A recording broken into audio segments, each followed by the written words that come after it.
Somebody needs you. Yes, he loves you. Chère Madeleine.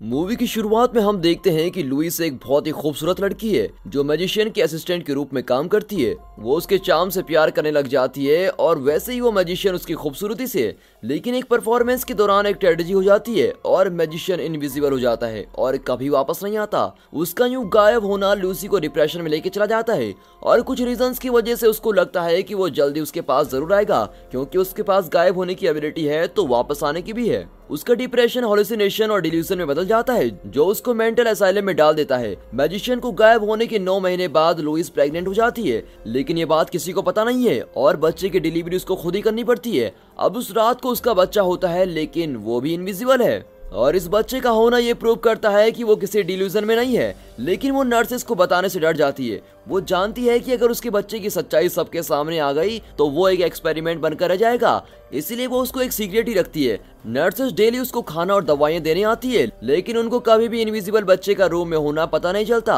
अब Louis उसका नाम angel रखती है। वो उसकी बहुत केयर करती है और उसको नॉर्मल बच्चों की तरह ही बड़ा करती है। हम देखते हैं कि वो उसकी पीठ थपथपाती है, उसको फीड देती है, उसको बोलना और खाना सिखाती है। जब वो थोड़ा बड़ा हो जाता है तो वो उसको चौक से दीवार पर लिखना सिखाती है। एंजल को लुइस के पुराने कपड़ों और शूज के साथ खेलना बहुत ही पसंद है। बस यही तरीका है जिससे वो खुद को मिरर में आधा देख सकता है। हर रात को लुइस उसको अपने बचपन की कहानियां सुनाती है, कैसे वो जंगल में कैबिन में रहते थे जो उसके पापा ने खरीदा था और छुट्टियों में वो ट्रेन से लेक पर जाते थे। वो लूसी की पूरी दुनिया में फेवरेट प्लेस है और वो ये उम्मीद रखती है कि उसका बेटा भी एक दिन वो जगह जरूर देख पाएगा। वो उसको स्विमिंग भी सिखाना चाहती है, लेकिन वो अपने बच्चे को बाहर ले जाने से डरती है। उसके बर्थडेज पर लुइस ब्रेड के दोनों साइड पेजेस के रोल बनाकर जलाती है जिससे वो केक जैसा लगे। अब जैसे जैसे साल बीतते गए एंजल 10 साल का हो गया है, लेकिन अभी तक वो अपनी इनविजिबिलिटी से बाहर नहीं आया और जैसे जैसे वो बड़ा हो रहा है वैसे वैसे उसको चीजों को जानने का इंटरेस्ट बढ़ता जा रहा है।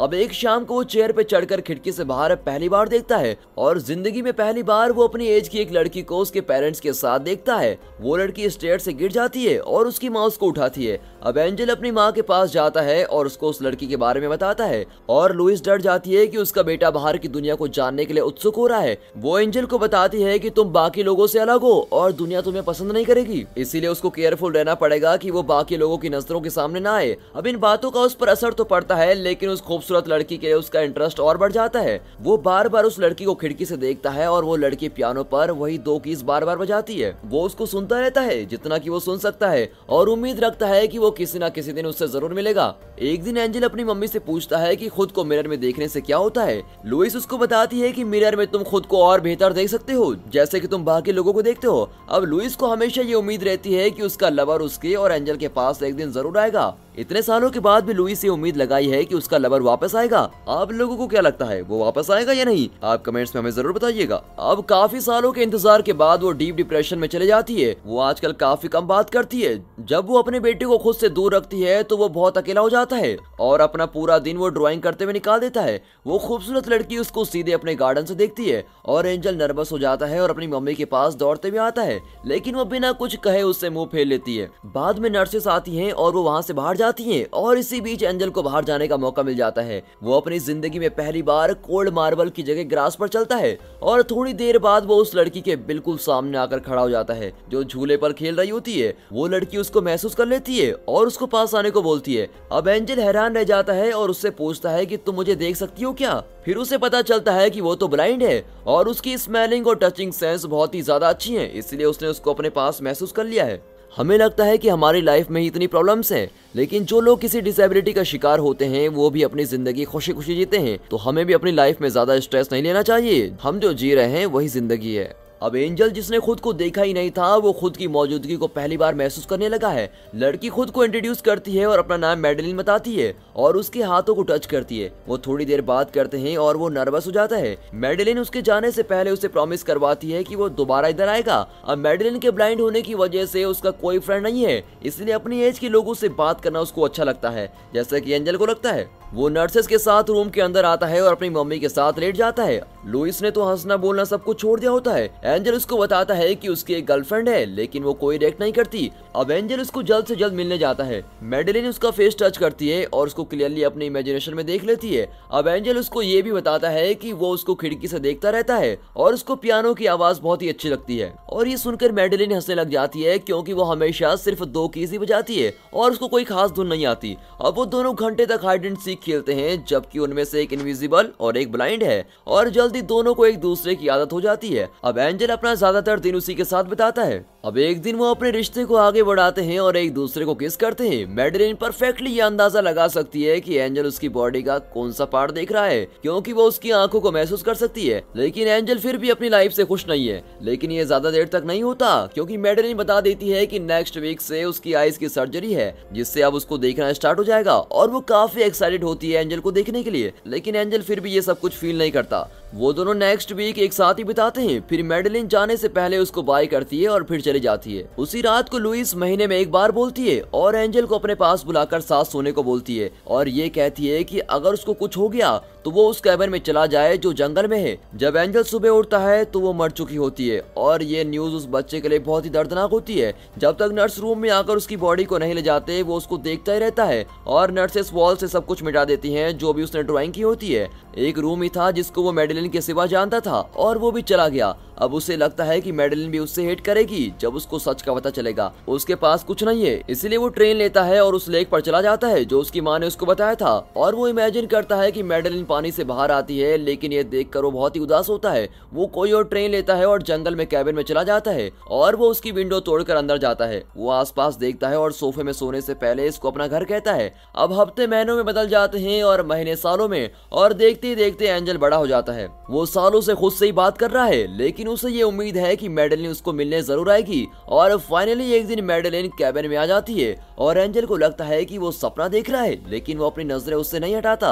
वो उसके सामने खड़ा है, लेकिन मैडेलिन उसको देख नहीं पाती। फिर मैडेलिन 2 दिनों तक टाउन के आसपास एंजल के बारे में पूछती है और ये मालूम होता है कि जब से वो हॉस्पिटल से वापस आई है वो एंजल को तब से ढूंढ रही है। मैडेलिन को उसकी माँ के बारे में पता चलता है, लेकिन असाइलम के पास एंजल का कोई रिकॉर्ड नहीं है और इसीलिए वो लुइस के बारे में पता लगाती है और उसको उस कैबिन का पता चल जाता है। उसी दिन वो लुइस की कब्र पर जाती है और एंजल के लिए एक लेटर छोड़ देती है और उस लेटर में वो उसको अपने पास बुलाने को कहती है। अब एंजल उसको फॉलो करता है और उसी के साथ घर में चला जाता है। लेकिन मैडेलिन को फिर भी ये महसूस होता है कि वो उसको देख रहा है, जैसे कि कुछ सालों पहले उसको महसूस होता था, लेकिन उसको लगता है ये सच नहीं है। अब उसको एंजल के लिखे लेटर्स मिलते हैं जिनमें वो लिखता है कि वो भी उसको उतना ही मिस करता है जितना कि वो करती है, लेकिन वो उसको तभी मिलेगा अगर वो उसको प्रॉमिस करे कि वो अपनी आंख बंद रखेगी। और वो दोनों जंगल में मिलते हैं और प्रॉमिस के मुताबिक मैडेलिन की आइज बंद होती है और वो एक साथ घर वापस आते हैं और एक दूसरे के साथ लेट जाते हैं। मैडेलिन उसके फेस को महसूस करती है और उसको सेंट की खुशबू को सूंघती है और सब बातें याद करती है। उसका सेंट पहले से थोड़ा चेंज हो गया है, लेकिन फिर भी वो उसको पहचान लेती है।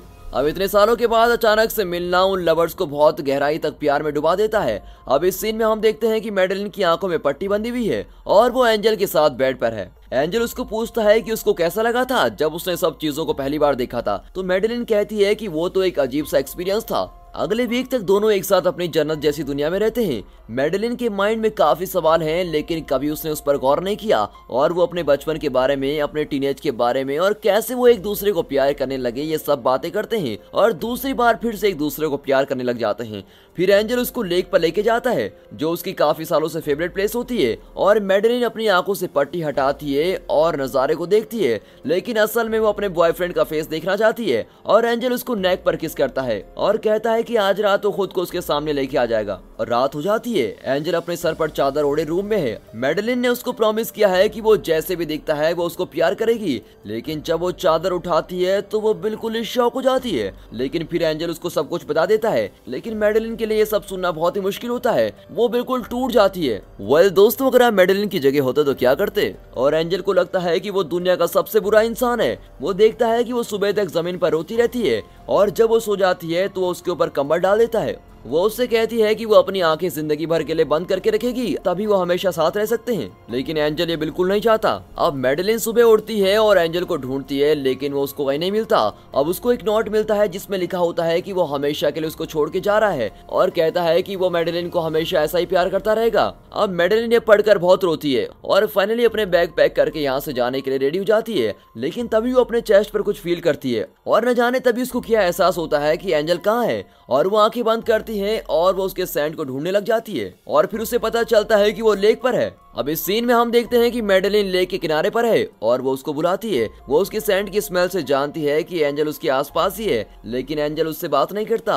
अब एकदम पानी की आवाज आती है और एंजल एक्सीडेंटली लेक में गिर जाता है, लेकिन उसको स्विमिंग भी नहीं आती और मैडेलिन उसके पीछे लेक में जंप कर देती है, जबकि वो उसको देख भी नहीं पाती और पागलों की तरह उसको ढूंढ रही होती है। लेकिन जब वो पानी में बुलबुले देखती है तो वो उसको किनारे पे लेके आती है और उसको होश में लाने के बाद CPR देती है और मैडेलिन कहती है कि अब ये मिस्ट्री खत्म हो चुकी है और इस पल के बाद से वो हमेशा एक साथ रहेंगे। वो प्रॉमिस करती है कि वो उसको खुली आंखों से देखना शुरू करेगी, जैसे कि वो बंद आंखों से देखती थी। अब इस सीन में हम देखते हैं कि वो दोनों एक साथ होते हैं। वो एक दूसरे के साथ खेलते हैं, लड़ते हैं और बातें करते हैं जैसे कि नॉर्मल कपल किया करते हैं। और कभी कभी मैडेलिन एंजल पर मेकअप करती है और वो दोनों उसको देखकर बहुत ही हंसते हैं और फाइनली मैडेलिन प्रेग्नेंट हो जाती है और उनका एक विजिबल बच्चा होता है और फिर वो अपना एक मैजिक शो खोलते हैं जो बहुत हिट होता है और एंड में हम देखते हैं कि वो दोनों एक साथ स्विमिंग कर रहे होते हैं। और दोस्तों यहाँ पर ये मूवी खत्म हो जाती है and finally thanks for watching.